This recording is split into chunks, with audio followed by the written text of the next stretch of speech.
The FBI and Homeland Security officials are worried about far-right extremism nationwide, including here in the North Country. They see militias and anti-government groups as potential domestic terrorism threats. Jackie Bray is commissioner of New York State's Division of Homeland Security and Emergency Services. There is not a county in the state that doesn't have a challenge with extremism. This stuff is happening across communities in New York State on a regular basis. Today, we're launching a special investigative podcast about far-right extremism here in our region. It's called If All Else Fails, and you'll hear the whole thing on Story of the Day this week. Episode 1 on today's Story of the Day. Support for Story of the Day comes from the St. Lawrence County Community Development Program, now accepting applications for the Head Start program to prepare children ages 3 to 5 for school. Online at slccdp.org/head-start. Hey, I'm David Summerstein. It's Tuesday, January 16th. Let's hand it right off to reporters Emily Russell and Zach Hirsch, who have spent months investigating for this podcast, If All Else Fails. There's a little wine shop in Ballston Spa near Saratoga Springs. Rainbow-colored bottles line the shop's front window. Hi, are you Jess? Yeah. Hey, I'm Zach Hirsch. Okay, nice. The shop is owned by Jess Rich. She's been here more than 7 years. I'm very openly queer and very open about this store being a space where queer people should feel welcome. And it's not just... Last summer, Rich was working in her shop when she saw something out in the street. It was a group of at least 20 men in masks marching alongside a pickup truck. As an openly queer person in a conservative area, Rich says she always has her guard up. I've been expecting something, not them necessarily, but something to happen forever. You kind of live with this preparation, right? The sound is from a video recorded by one of those masked men. It shows the group marching past Rich's wine shop, blasting a provocative song called Try That in a Small Town. They're flying big American flags and wearing a lot of black and yellow. Printed on their face coverings and t-shirts are bold letters that read, Proud Boys. The Proud Boys are a violent far-right extremist group. But on that Saturday afternoon in August, Jess Rich had no idea who the men were. So I didn't even think. As soon as I saw them, I ran out the door. I saw the flags. I saw they were all masked, and I just had words with them. What did you say? I said, get the out of my town. You are disgusting and should be ashamed of yourself. How are you? And then they started screaming back at me. And so, I just gave them the finger. They were snapping pictures of me, taking video. Bye. Have a nice life. And they moved along down the street.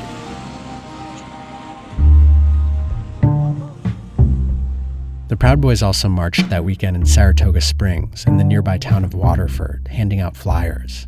Other far-right groups have also recruited around upstate New York in recent years, including the infamous Ku Klux Klan and lesser-known groups like Patriot Front. And whether it's posturing or propaganda or a real threat, top security officials and experts take this seriously. People in these far-right movements say they're serious, too. We're seeing this incredible rise in hate-filled violence and hate-filled intimidation. You take somebody who might have a kind of suspicion of government, you say to them like, hey, come join our group that has a solution for you, right? And some of those solutions are pretty violent. The role of what I believe militia is today is to prepare for dark times. I believe that at some point the system will fall. We know that authoritarianism is on the rise around the world. In a lot of rural counties across the U.S., people are buying in. We've spent the last 6 months looking into extremist groups and militia movements here in upstate New York. And we found that they're active and recruiting, sometimes online, sometimes out in the real world. This is If All Else Fails from North Country Public Radio. I'm Zach Hirsch. And I'm Emily Russell. When we set out to look at far-right extremism in the North Country, we had a bunch of questions. First, we wanted to know the status of the far-right movement here. What do people believe in? What groups are active? What militias exist? And we wanted to just take the temperature of the region. So we started out on the surface, just driving around, looking at flags and bumper stickers. Don't tread on me.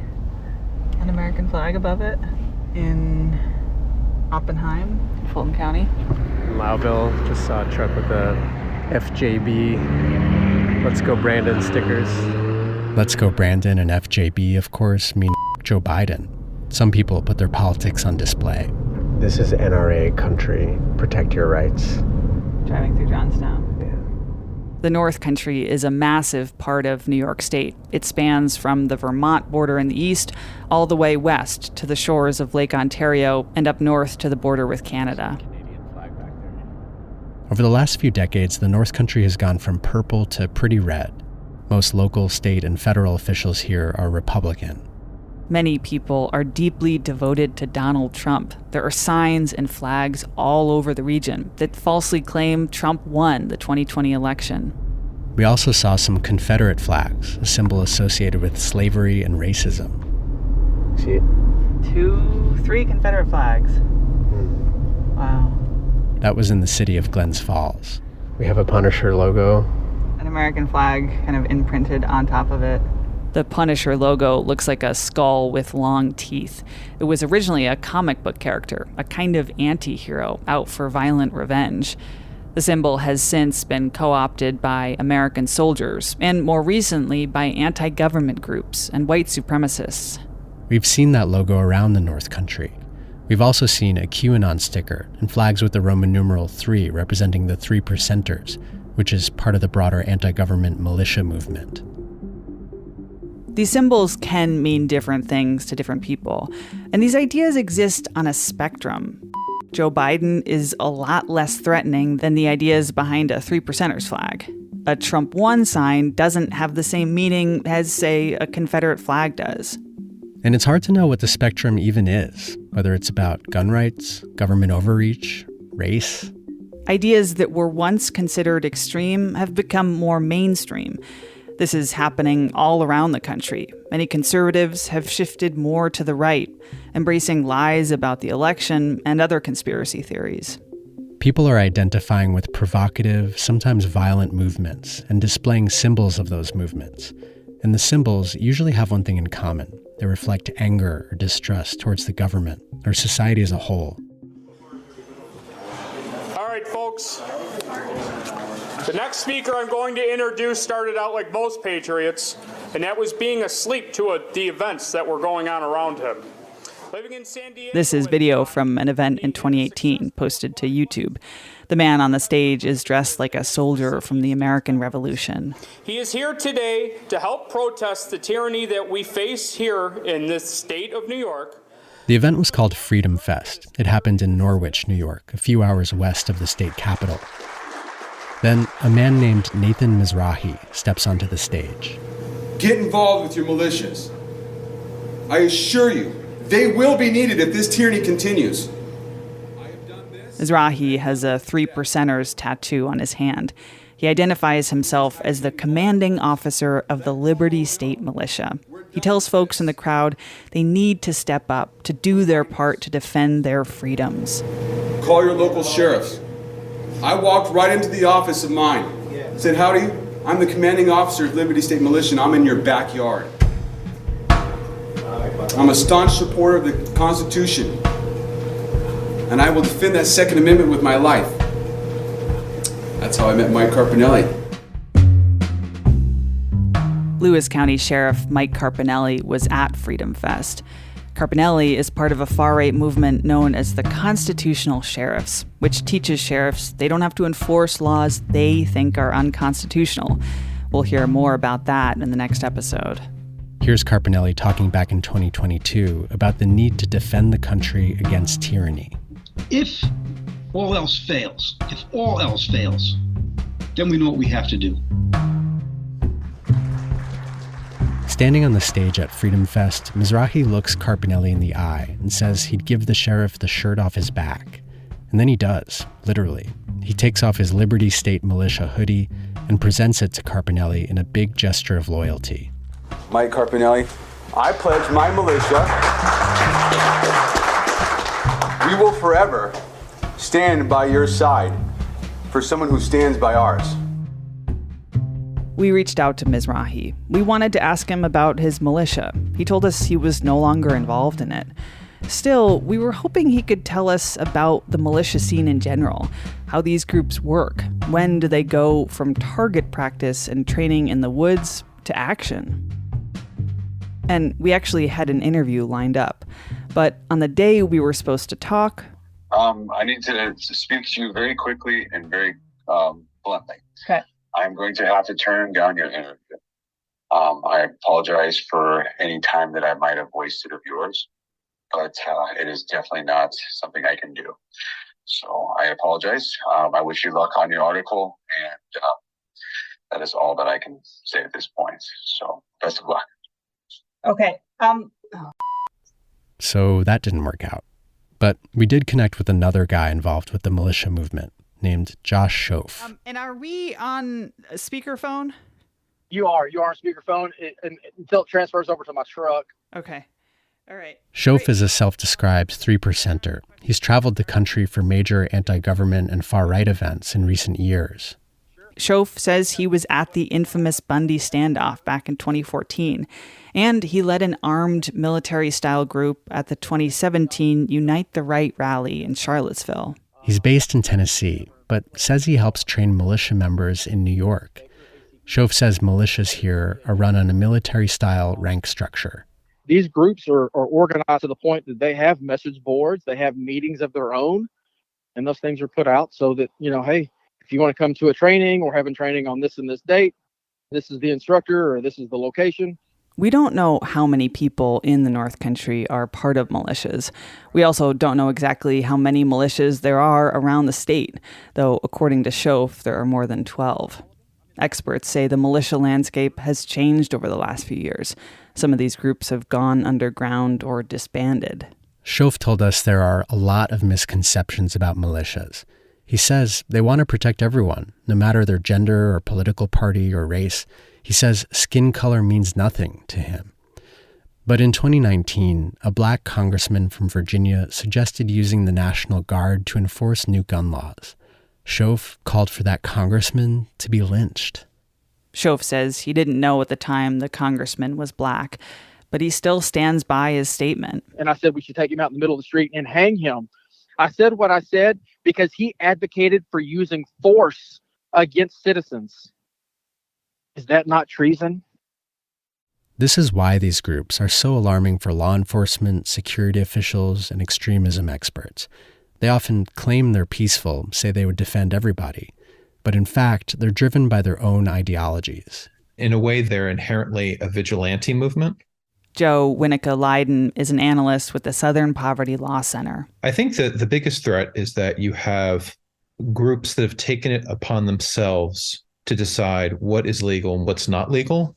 They are not really accountable to anybody else to wield potential lethal force. It's also dangerous because a lot of these groups are driven by what we call anti-government conspiracy theories. One group that's been active in Upstate is the New York Watchmen. They deny they're a militia, but describe themselves as a civil defense group. They've marched in the streets dressed in tactical gear. Charles Pauline leads the New York Watchmen. He talked on a podcast in 2020 about the kind of people they recruit. We take the military guys and the former police officers, and we've got special forces veterans. We've got several black belts in our group. Nice. We've got MMA fighters. We've got championship boxers. So we're not just some ragtag bunch of guys out there that don't know what we're doing. Mm-hmm. That clip was first reported by WBFO, the public radio station in Buffalo.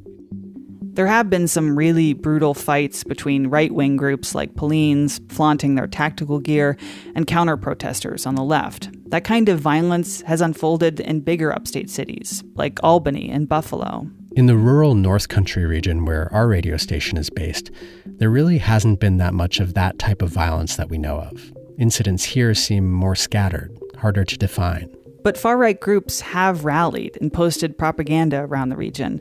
And there is data on this stuff, and lots of people researching it. The Southern Poverty Law Center tracked 53 hate and anti-government groups statewide in 2022. There's research tracking both far-right and far-left extremism in the U.S., but top security officials and experts say extremism on the right is much more violent and more likely to be deadly. Cynthia Miller-Idris is a professor at American University, where she leads the Polarization and Extremism Research and Innovation Lab. We're seeing surges in targeted threats, some of which has erupted into violence, but even more making people feel just unsafe. State and federal agencies like the FBI track threats in the North Country and throughout New York. They also keep an eye on which groups are trying to recruit here. And in recent years, we have seen that happening. This past fall, signs for a far-right group known as Patriot Front were posted in the Adirondack communities of Keene and Upper J. The group also hung signs in Plattsburgh in 2018. Another group that's tried to recruit in the area is the Ku Klux Klan. Over the years, there have been reports of KKK flyers in Fulton, Montgomery, and Oneida counties. Then, in 2021, a data leak from a 3%ers group showed that about a third of its registered members were from St. Lawrence County. We also heard about sovereign citizens who believe laws don't apply to them. Fulton County Sheriff Rich Giardino, who himself has been part of a far-right sheriff's group, told us about his encounters with sovereign citizens when we interviewed him last summer. I've had more issues with sovereign citizens than I have with oath keepers or other individuals. Sovereign citizens are resistant and say that they're not compliant with the laws. Those lead to more high-risk confrontations with police. We'll hear more from Giardino later in our series. It's important to note that here in the North Country, a lot of this kind of activity seems to revolve around gun rights and the Second Amendment. And not everyone who identifies with a certain far-right ideology is part of an official group. So how did we get here? How did far-right anti-government groups and ideologies take root here in the region? Joe Henderson says some of it has to do with the growing economic inequality in the North Country. Henderson is a professor at Paul Smith's College in the Adirondacks. Historically, you had jobs that were kind of very masculine jobs around timbering and mining that were shaping the communities in this area and shaping people's livelihoods, shaping people's sense of who they are. And in a lot of rural areas in the United States, those kinds of careers are gone now. Good-paying middle-class jobs have evaporated in rural areas like the North Country. And Henderson says people are correctly angry about that. But who are they angry at?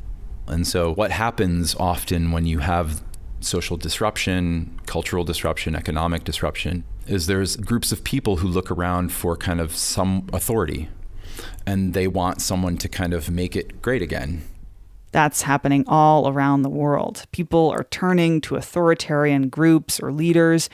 Here in the North Country, some have been drawn to groups like the Oath Keepers or the Proud Boys.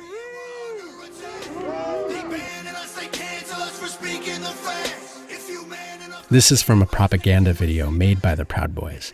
It shows scenes from their 3 rallies in Saratoga County last summer, including their march in front of Jess Rich's wine shop in Ballston Spa. Some people on the street give the group the middle finger. Others look supportive, stopping to salute their American flags. Cynthia Miller-Idris from American University says propaganda for a group like the Proud Boys specifically targets people who feel something's been stolen from them. Whether that's a white majority country or your Second Amendment rights might be taken away by the government supposedly, or conspiracy theory about Jews or feminists taking something away, or an election being stolen. All those types of propaganda are very much rooted in the idea that you're going to lose something. And we've seen some of that targeted propaganda around the region. But Miller-Idris says way more recruitment is happening on the internet. It's impossible to overstate how much toxic online spaces in particular have played a role in the spread of hateful content and in the normalization of that content. So it's not that we hadn't seen this stuff before. It's just a new form, and it's sort of supercharged in the online environment.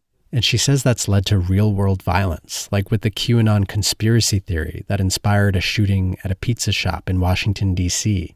That theory is based on the false claim the Democratic elites are running a child sex ring. It was born online and has made it out into the real world, including here in upstate New York. In the summer of 2020, there was a rally in Watertown where people held signs that said, "Save the Children," which has become a QAnon hashtag. The organizer says QAnon did not inspire that event. In the spring of 2022, there was a similar gathering in Plattsburgh. Hey, things are picking up around here. The woman in this Facebook video is holding a sign that says, quote, "Trump saves children, Biden abducts them." The QAnon theory has no basis in reality, and the FBI considers the movement a national security threat. Another conspiracy theory that's gained traction in recent years is the Great Replacement theory. That's the racist notion that there's a plot to replace white voters with non-white immigrants. There's an anti-Semitic element, too, that somehow Jews are behind it all. The mass shooters in Pittsburgh in 2018, in El Paso and Christchurch in 2019, all embraced the replacement theory. Then, in the spring of 2022, it happened again in Western New York. Witnesses say a man armed with a rifle entered that market and opened fire. A white gunman from near Binghamton, New York, murdered 10 black people at a supermarket in Buffalo. It was one of America's deadliest hate crimes in decades. Before the mass shooting, the gunman published a manifesto online about replacement theory. We're talking tonight not just about another racist mass shooting, but also the driving notion behind this and several others, and more controversially, the question of whether that notion, white replacement theory as it's called, is being tolerated or even perpetuated by some on the political right. Anderson Cooper on CNN, a few days after the Buffalo mass shooting. There's breaking news right now on one such figure, New York Congresswoman and third-ranking House Republican Elise Stefanik. She's being accused of using replacement theory language in campaign ads, something she denies. Elise Stefanik is a high-ranking Republican in Congress. Stefanik has represented New York's North Country region since 2014. In the fall of 2021, months before the Buffalo shooting, Stefanik's campaign released an ad on Facebook. It seemed to echo the Great Replacement theory.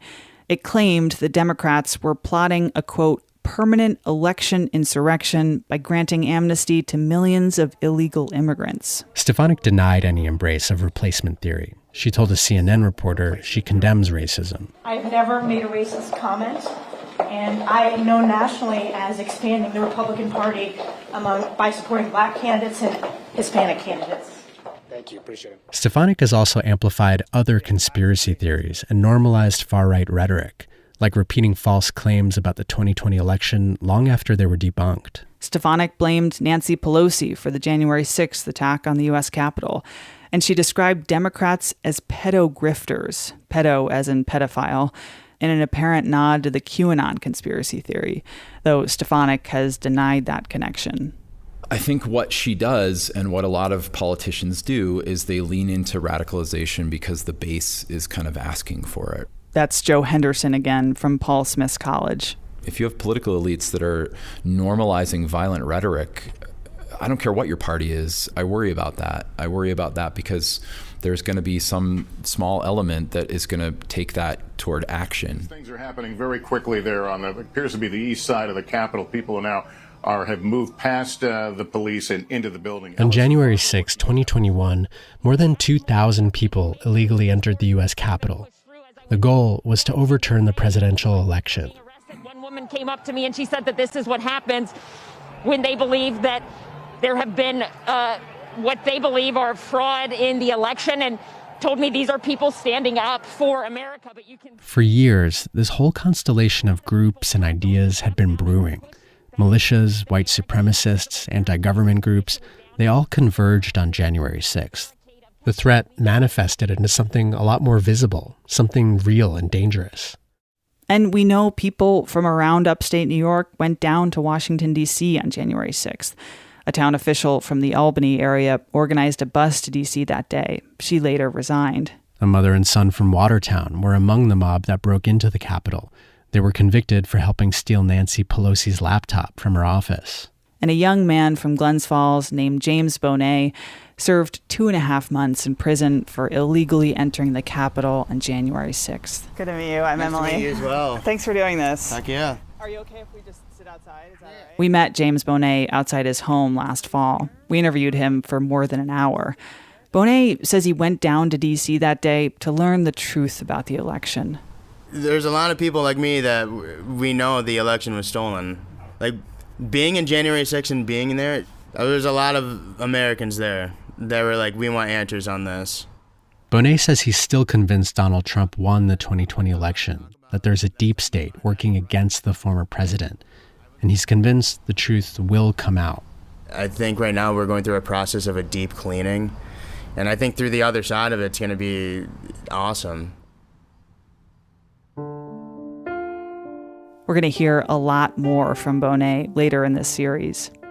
He told us that deep cleaning doesn't necessarily mean violence, but a recent poll found that nearly a quarter of Americans believe, quote, true American patriots may have to resort to violence to save the country. One thing we found over and over again in our reporting was that people who believe in extremist ideologies, they believe they are the true patriots, that their group or their ideas are what will save this country from corruption or tyranny.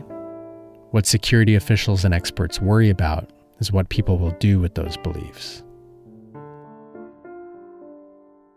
For North Country Public Radio, I'm Emily Russell. And I'm Zach Hirsch. The story is part of a new NCPR series on far-right extremism called If All Else Fails. You can listen to all episodes right now by subscribing to the podcast. Just go to Spotify, Apple Podcasts, or however you get your podcasts and search If All Else Fails. Or go to ncpr.org/ifallelsefails. We'll have episode 2 on Story of the Day tomorrow. Our newsroom is covering plenty of other news right now on our website, ncpr.org. Music today by Eddie Lawrence of Moira. I'm David Summerstein, North Country Public Radio.